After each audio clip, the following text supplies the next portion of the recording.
Olá, amigos do SEI, muita paz a todos. Então, nós estamos aqui para mais um momento de reflexão.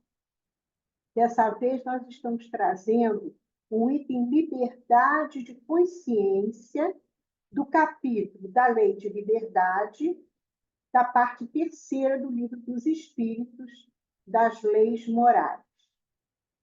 Neste capítulo, Kardec coloca para nós que o homem não pode jactar-se, orgulhar-se, né, de possuir no mundo a liberdade absoluta, pois todos precisamos uns dos outros, dado que temos direitos recíprocos que nos cumpre respeitar. Né? Nós sabemos que nós devemos exercer, né, os nossos direitos até onde não vamos ferir, né, o direito do outro. Então, esse equilíbrio entre o direito do outro e o meu reside, né, é aí que está o grande desafio da humanidade. Né? E o desequilíbrio, né, dos problemas, das causas, dos grandes problemas do nosso mundo, está justamente nesse desrespeito, né? Eu querendo os meus direitos e desrespeitando o direito do outro. No entanto, no pensamento, goza o homem de ilimitada liberdade. Então, se há alguma coisa que nós temos uma liberdade total, é o pensamento. Pois que não há como pôr-lhe teias, limites. Como dizem os espíritos, pode-se lhes deter o voo, porém não aniquilá-lo. Ora, nós somos imortais. E se um ser é aniquilado, um ser desencarnado, ele é desencarnado, ele é aniquilado por pensar diferente, ele, no outro lado da vida, ele vai para o outro lado levando, né, a sua consciência, o seu pensamento. Ninguém pode destruir aquilo daquele homem, pode destruir até a sua vida, seu corpo, né? E esse pensamento, essa consciência que esse homem levou para o outro lado, é tão de foro íntimo, está tão impregnado, né, no seu espírito, que só Deus ele vai prestar contas. Né? Mas, na pergunta 835 do Livro dos Espíritos, Kardec pergunta: será a liberdade de consciência uma consequência da de pensar? Será a liberdade de consciência uma consequência da de pensar? Os espíritos respondem que a consciência é um pensamento íntimo que pertence ao homem como todos os outros pensamentos. No entanto, a consciência é aquele pensamento íntimo que está em consonância com o nosso estágio evolutivo. E essa consciência, vamos dizer assim, essa coisa profunda do nosso pensar, né? Ele é capaz, essa consciência ela é capaz de controlar todos aqueles pensamentos que não se coadunam com a nossa própria consciência. Né? Então, o que acontece com essa consciência, esse pensamento profundo? A consciência é capaz, então, de limitar e restringir aqueles pensamentos inadequados. Né? A consciência ela faz aquela triagem para que a gente possa agir equilibradamente, né? Nos diferentes ambientes, nas diferentes situações que nós vivenciamos. Quantas vezes, né, dando um exemplo, a nossa família, por exemplo, diante de algum acontecimento que nos aborrece, muitos pensamentos, até agressivos, nos invadem, né? Mas a nossa consciência vem lá do fundo, né? E nos pede calma, nos pede rever esses pensamentos, e conseguimos, assim, a gente ter uma ação mais moderada e, assim, salvar, entre aspas, aquela situação. Quantas vezes na nossa vida nós vivemos essa situação? Em ambientes de trabalho, nas nossas relações sociais, na nossa família, vem aqueles pensamentos, o pensamento ele é livre, ele vem de longe, a gente sabe de onde vem, né? Mas aquela consciência, aquele pensamento mais profundo, que é a nossa identidade evolutiva, ele vai nos alertar, ele vem como um freio, vem calma, rever, calminha, né? E assim, todos os aspectos da nossa vida. Isso quando nós paramos e damos chance à nossa consciência. Né? Porque, às vezes, nós agimos impensadamente, né? Essa é até a palavra que se usa. A gente nem pensa, quando a gente nem pensa, está fazendo sem pensar, porque a gente está pensando. Mas, na verdade, aquele pensamento mais profundo que é a nossa consciência. Ela não foi acionada. Nós começamos a agir de uma maneira desordenada e desequilibrada.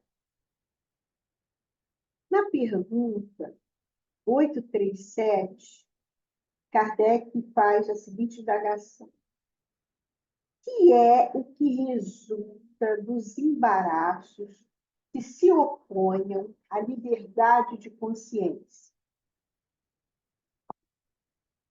Então, os Espíritos dizem: constranger os homens a procederem em desacordo com o seu modo de pensar, fazê-los hipócritas.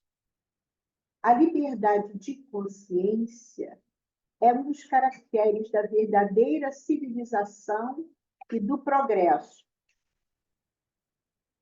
Ao longo dos séculos, o egoísmo e o orgulho fizeram que muitos homens tirassem a vida do outro, pois pensavam diferente deles. Mas vimos no passado, né?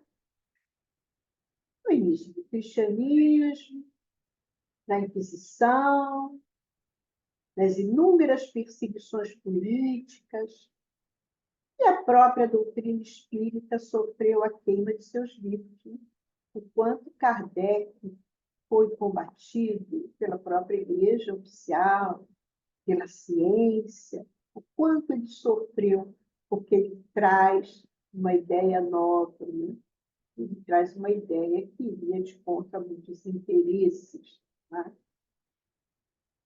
Ainda hoje, em pleno século XXI, a polarização política, os preconceitos religiosos, os preconceitos de todos os espectros ainda se fazem presentes em nosso planeta. Rodolfo Caligares, em seu precioso livro Leis Morais, coloca: a liberdade de pensamento e de consciência, por se inscreverem também entre os direitos naturais do homem, conquanto padeçam ainda, aqui, ali e acolá, certas restrições e repressões, vêm alcançando igualmente notáveis progressos. De século para século, menos dificuldade encontra o homem para pensar sem peias, limites, né? E a cada geração que surge, mais amplas se tornam as garantias individuais no que tange à inviolabilidade desse foro íntimo, conforme o a civilização, o progresso, a consciência coletiva vai se ampliando, mais essa liberdade de expressão da própria consciência, do que pensa, vai se tornando cada vez maior. Apesar de, como ele diz aqui, ainda existem muitas restrições, muitas restrições e muitos locais em que as pessoas não podem se contrapor a um partido político, a um governo, porque realmente sofrem a pena capital. Não existe muito, nós sabemos disso. Mas a evolução, ela é evidente. A luta pelos direitos humanos, criando leis de proteção, né? A luta das minorias para se fazerem iguais, né? Ou melhor, serem vistas como iguais que são, né? A luta das mulheres pelo respeito, a luta pelo direito de expressão, né? Isso são as lutas que vão passo a passo conquistando vitórias, né? Então, a pergunta 841, né, desse item, questiona: para respeitar a liberdade de consciência, dever-se-á deixar que se propaguem doutrinas perniciosas ou poder-se-á, sem atentar contra aquela liberdade, procurar trazer ao caminho da verdade os que se transviaram obedecendo a falsos princípios? Resposta: certamente que podeis e até deveis, mas ensinai, a exemplo de Jesus, servindo-vos da brandura e da persuasão, e não da força, o que será pior do que a crença daquele a quem desejarias convencer. É o remédio que acaba matando o doente, não é?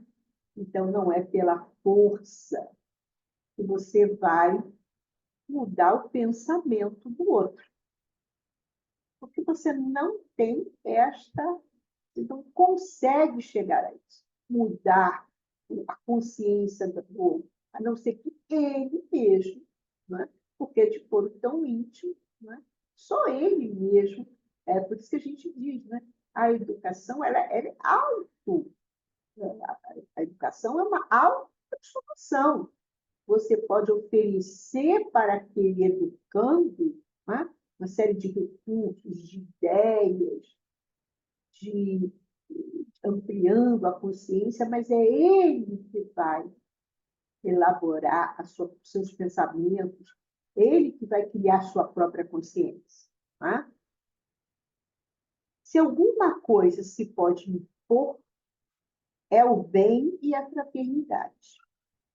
Mas não cremos, né, que o melhor meio de fazê-lo, admitidos, seja obrar com violência. A convicção não se impõe. Portanto, é pelo intelecto, pelo entendimento, que o ser irá entender a verdade e se transformar, não pela imposição.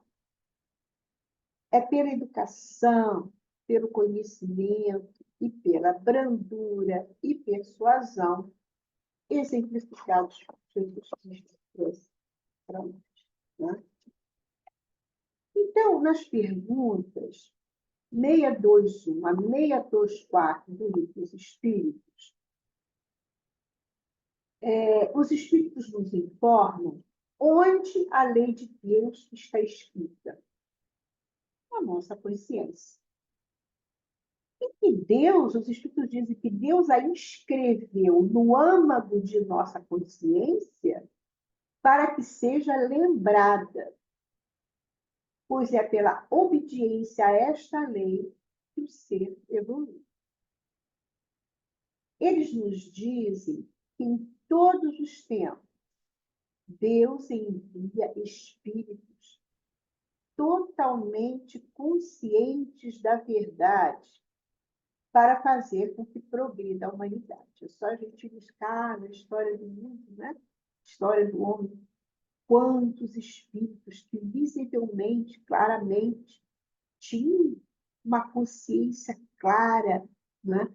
Trouxeram ideias, transformaram totalmente a humanidade. Então, Deus permite, né? Deus nos proporciona, né? São eles que, pelas suas ações e fidelidade às suas consciências nobres, né? Suas consciências superiores, nos deixaram exemplos do caminho a seguir. Muitos foram perseguidos, conhecidos, aniquilados na matéria, mas deixaram à humanidade o exemplo máximo do correto proceder.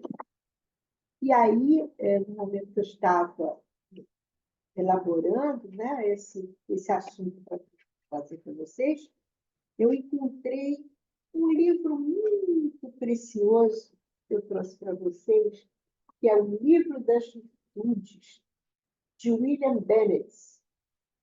E esse já é o segundo volume, O Compasso Moral. Né? Existe uma parte que reúne, são várias partes do livro que reúnem situações, temas, estudos, e esse grupo são histórias caracterizadas por lealdade aos princípios. Então, são pessoas, espíritos, histórias de pessoas que tiveram uma profunda lealdade aos seus princípios, que não desistiram das suas ideias, da sua consciência. Né? Eles tinham a liberdade de consciência e, apesar de todas as restrições que encontraram, de todas as dificuldades, em nenhum momento foram desleais a elas. Então, eu trouxe aqui hoje para contar para vocês a história do homem que moveu a Terra. Vocês sabem qual foi o homem que moveu a Terra? O astrônomo polonês Nicolau Copérnico, que viveu de 1473 a 1543, ele não foi o primeiro a afirmar que a Terra se move, mas foi o primeiro a provar esse fato. Então, quando ele tinha 21 anos, o Nicolau Copérnico ele era o aluno mais assim, admirado da Universidade de Cracóvia, com as suas habilidades matemáticas. Né? Então, ele era muito. A universidade tinha um grande orgulho, né, de ter o Nicolau Copérnico entre os seus alunos.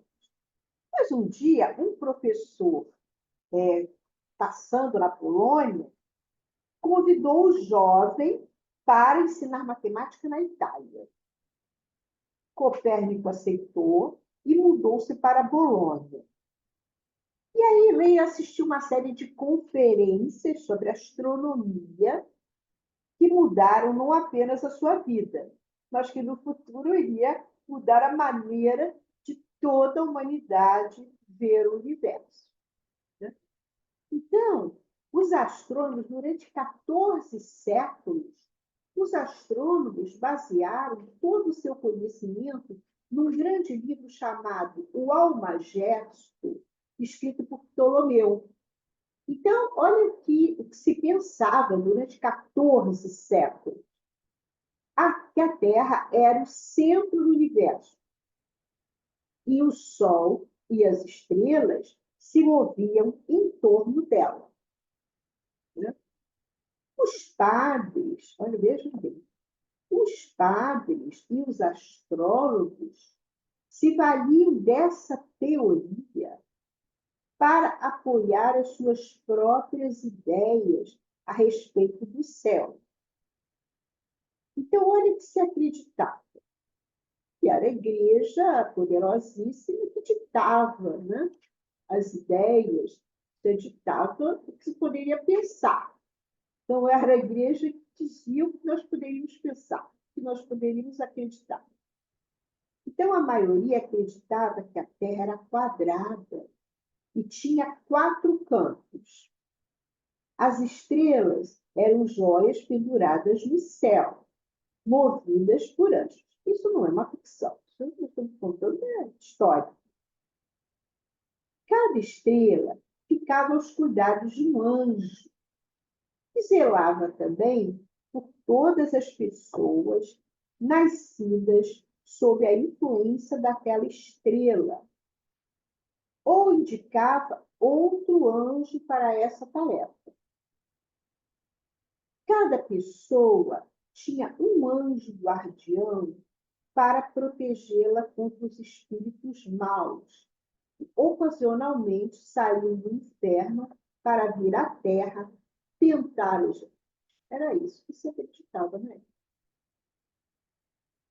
E, conversando com os astrônomos, né, ele percebeu que poucos tinham conhecimento de matemática. Então, o seu conhecimento profundo da matemática e a sua observação intensa junto com os astrônomos, ele começou a ver que aquela teoria do Ptolomeu estava furada, né?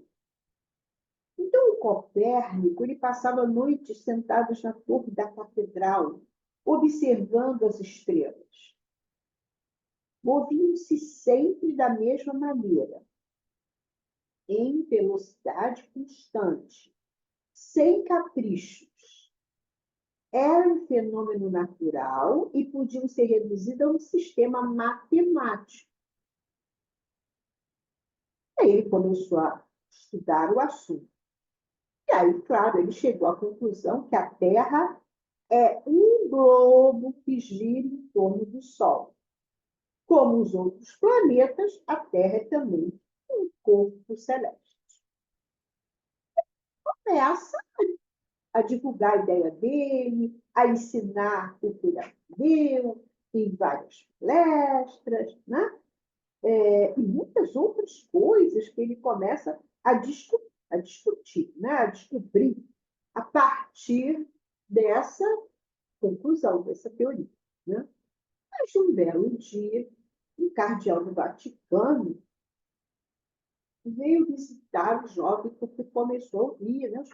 Que isso está acontecendo.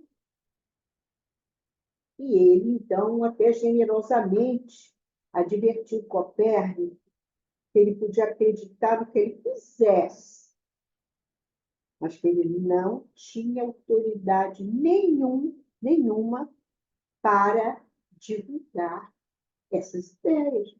E totalmente contra as ideias da igreja. Ele não podia fazer isso. Copérnico ficou embaraçado. Ele era um homem profundamente religioso. Queria apenas ajudar os homens a encarar a verdade e entender as leis de Deus. Ele achava que as suas ideias iriam contribuir para o conhecimento da criação e a beleza da igreja. Ele ficou arrasado que, quando ele foi acusado de tentar destronar Deus com metros e medidas.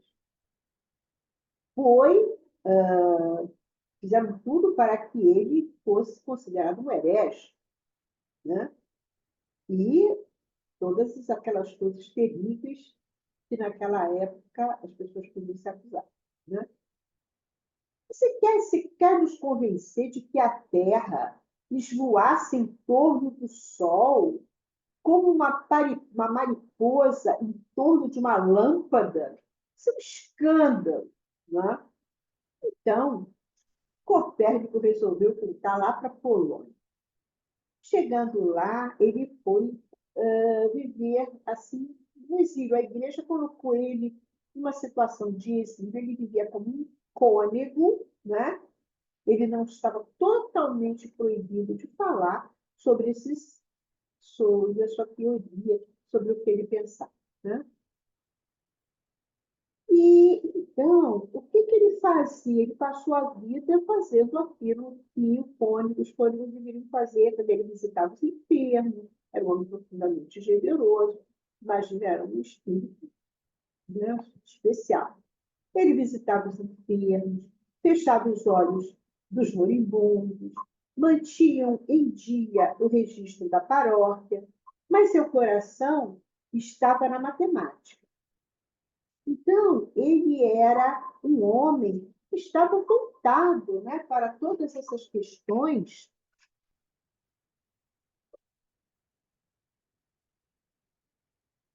Ele era um homem que estava voltado para todas essas questões da matemática. Ele podia fugir disso. Ele estava ali naquele trabalho, né, que ele amava, porque ele amava profundamente a igreja, ele amava profundamente a Deus, mas ele era um homem, ele sabia que ele tinha uma outra missão. Ele dizia assim: olha, certamente Deus não vai me condenar por querer descobrir a verdade da sua obra gloriosa. Então, ele tinha certeza de que ele estava no caminho certo, que ele tinha uma missão que Deus tinha dado para ele. Olhar o céu e contemplar as maravilhas criadas por Deus levam o homem a curvar silenciosamente a cabeça e o coração. Então, ele passou anos aqui, né? Então, ele diz assim, estudando. Então, ele diz assim, Deus me isolou para que eu possa estudar e explicar suas obras. Então, no momento, ele voltou atrás naquilo que ele pensava, ele tinha uma convicção muito grande de que aquilo era uma missão divina mesmo, de trazer essa visão completamente diferente que se tinha da própria Terra, do próprio universo, do planeta onde se vivia, né? Então, ele foi, ao longo dos anos, né, trabalhando, e já muito velho, curvado, quase cego, de tanto olhar o céu, né, à noite, ele, então, termina o seu grande tratado, tratado fundamental para nós, para o nosso planeta, chamado Das Revoluções. Então, ele trabalhou aqueles anos todos, 40 anos, e ele pensou assim, que vai editar isso, né? Para onde que eu vou enviar? Se eu enviar para o Vaticano, eles vão jogar fora, ninguém vai acreditar, a ciência não vai aceitar, né? Então, ele pensou muito, decidiu, então, dedicar a obra ao Papa Paulo III, que era também um estudioso sério, muito interessado em astronomia, então ele envia esse livro para o Papa e diz assim: tenho plena consciência, Santo Padre, de que tão logo saibam que no livro de minha autoria sobre a revolução dos astros no universo, que eu atribuo certos movimentos à Terra, alguns imediatamente erguerão contra mim um brado de condenação. Cabe à vossa santidade, por meio de vossa autoridade de julgamento, suprimir injúrias e calúnias, embora, como diz o ditado, não haja cura para o veneno de uma falsa acusação. Então, ele diz assim, olha, eu sei que não tem cura para aquela falsa acusação, mas o senhor, como ele é um homem, o Papa, ora, também foi uma felicidade, né? Que o Papa terceiro era um estudioso.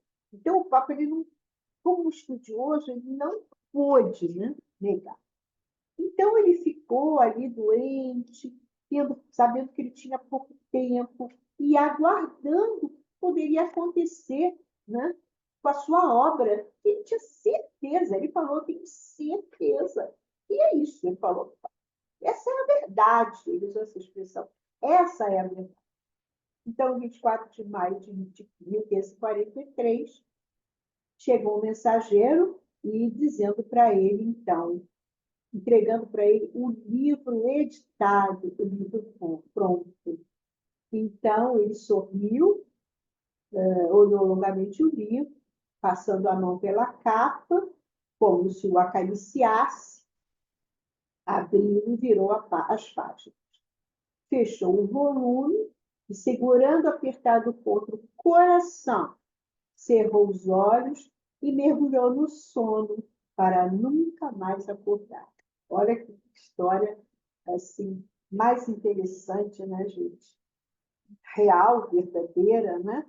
Essa aqui nesse livro, para quem se interessar, tem a história de Galileu Galilei, a mesma coisa.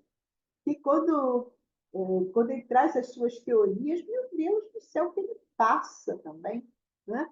Para provar, né, uma série de leis, que Aristóteles estava errado. Ele disse, não, quando ele está que o Aristóteles eram séculos e séculos, acredito, todas as teorias de Aristóteles eram, entendeu? E ele disse, não, Aristóteles está errado. Então, olha o que Galileu Galilei também passou. Então, eram homens que tiveram uma profunda lealdade aos seus princípios. E tanto Galileu também como o Copérnico, eles acreditavam que eles estavam numa missão divina. Olha que interessante. Né? Tinham essa consciência também de que eles vinham trazer conhecimentos fundamentais para o progresso, né, da Terra. Bom, continuando, gente, na pergunta 842, Kardec questiona que por que indícios se poderá reconhecer entre todas as doutrinas que alimentam a pretensão de ser a expressão única da verdade, a que tem o direito de se apresentar como tal? Todas essas doutrinas, como que a gente vai reconhecer, né, Pedro? De todas essas doutrinas que se apresentam como a verdade, aquela que se é, que é a verdade. E aí os Espíritos dizem assim, será aquela que mais homens de bem e menos hipócritas fizer, isto é, pela prática da lei do amor, na sua maior pureza e na sua mais ampla aplicação. Esse é o sinal porque reconhecereis que uma doutrina é boa, visto que todas as doutrinas, toda doutrina que tiver por efeito semear a desunião, estabelecer uma linha de separação entre os filhos de Deus, não pode deixar de ser falsa e perniciosa. Daí a grande importância para a humanidade do código moral do Cristo. Né? Ele nos disse, conhecereis a verdade e a verdade vos libertará. Então, nós somos ainda, né, nesse planeta de provas e expiações, seres aprisionados às nossas escolhas equivocadas, consciências equivocadas, carregando grilhões do passado, vícios. Então, o Evangelho de Jesus, o grande código moral da humanidade, nos traz a visão ampla da vida e as leis divinas que nos governam, ensinando para nós que nós somos todos irmãos, que temos um Pai que vela por nós, e que nos aproximamos cada vez mais desse Pai pelo cumprimento das suas leis, escritas na nossa. Estão já escritas na nossa consciência para nos facilitar, como dizia Deus, né, como dizem os Espíritos. Deus já colocou para a gente não esquecer, para a gente lembrar. Mas às vezes a gente passa, às vezes, séculos e séculos botando esse conhecimento. Né? Daí os nossos sofrimentos. que vão se perpetuando, né? E, principalmente, nós aprendemos que somos todos responsáveis por nós mesmos. Somos nós que criamos, somos responsáveis pela nossa consciência, não é? De tudo aquilo que a gente aprende, de tudo aquilo que a gente vive, de todas as experiências que a gente vive, somos nós que vamos tirar as nossas conclusões e vamos, então, estabelecer a nossa maneira de pensar, a nossa maneira de ver o mundo. Somos nós, né? Nossa consciência é a nossa identidade. E ninguém mais do que eu poderá prestar contas das minhas ações a Deus. Certo? Né?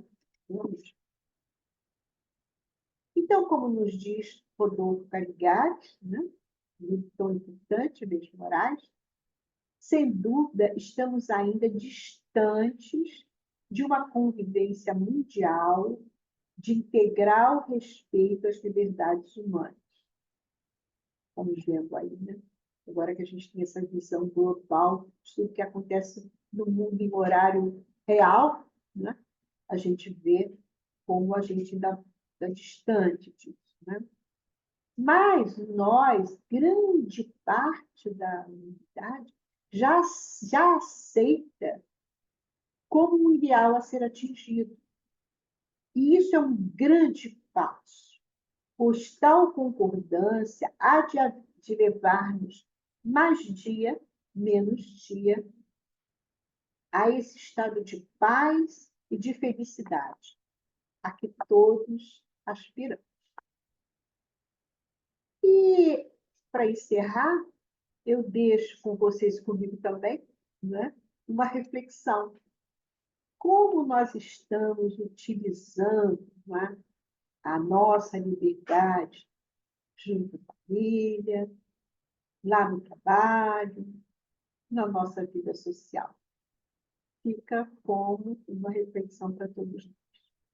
Então, pessoal, queridos amigos, obrigado. Muita paz a todos.